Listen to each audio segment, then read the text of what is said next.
రాజమండ్రి కల్తీపాల ఘటనలో మరొకరు మృతి చెందారు. మృతుల సంఖ్య 13కు చేరింది. ఇక కిమ్స్ ఆసుపత్రిలో చికిత్స పొందుతూ మృతురాలు ప్రాణాలు కోల్పోయారు. ఆమె గత నెల 17న ఆసుపత్రిలో చేరారు. ప్రస్తుతం ఆసుపత్రిలో 7 బాధితులు చికిత్స పొందుతున్నారు. ఇక రాజమండ్రిలో మరొకరు మృతి చెందారు. కల్తీపాల ఘటనలో 13కు చేరింది. మొత్తం మృతుల సంఖ్య ఇప్పటి వరకు 12 మృతుల సంఖ్య ఉంది. అయితే కిమ్స్ ఆసుపత్రిలో చికిత్స పొందుతూ మృతురాలైతే మృతి చెందింది. ప్రస్తుతం ఇంకా ఆసుపత్రిలో చికిత్స పొందుతున్నారు 7 బాధితులు. అయితే గత నెల 17న ఆసుపత్రిలో చేరింది మృతురాలు. ఇక ఈ నేపథ్యంలోనే 12 వరకు మృతుల సంఖ్య అయితే ఉంది. ఇక మృతురాలి మృతితో 13కు చేరింది మృతుల సంఖ్య. ఇక కల్తీపాల ఘటనలో మరొకరు మృతి చెందారు. ఇదే విషయానికి సంబంధించి లేటెస్ట్ అప్డేట్స్ మా ప్రతినిధి గణేష్ ఫోన్ ద్వారా అందిస్తారు. గణేష్ చెప్పండి, ఇక మరొకరు కల్తీపాల ఘటనలో మృతురాలు మృతి చెందినట్టుగా తెలుస్తోంది. అప్డేట్స్ ఏంటి గణేష్?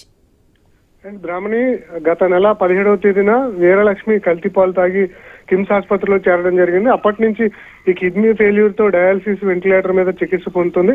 తెల్లవారుజామున 4:30 గంటలకు ఇవాళ మృతి చెందడం జరిగింది. అధికారులు అధికారికంగా ప్రకటించారు. నిన్న కూడా 2.5 ఏళ్ల బాబు జయకీర్తిరాజు కూడా మృతి చెందడంతో ఆ కుటుంబం ఆందోళన చెందడం జరిగింది. ఇప్పటి వరకు వీరలక్ష్మి మృతితో 13 మంది మృతి చెందారు. ఇంకా చికిత్సలో 7 మంది ఉన్నారు. అందులో కిమ్స్ ఆసుపత్రిలో 3, అదేవిధంగా ఈ రెయిన్బో ఆసుపత్రిలో 2, రవి చైతన్య ఆసుపత్రిలో 1, డెల్టా ఆసుపత్రిలో 1, ఈ విధంగా మొత్తం 7 మంది చికిత్స పొందుతూ ఉన్నారు.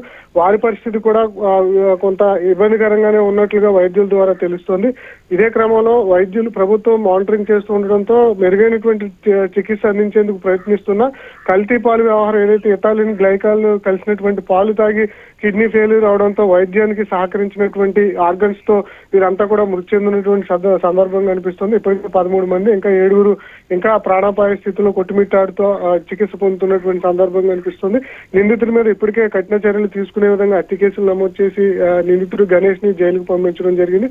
అయితే ఇంకా 7 ఉన్నటువంటి నేపథ్యంలో వాళ్ళకి మెరుగైన చికిత్స కొనసాగుతుంది. అందులో కొందరు పరిస్థితి ఇంకా విషమంగా ఉంది. Brahmani. Okay right Ganesh, thank you for the updates.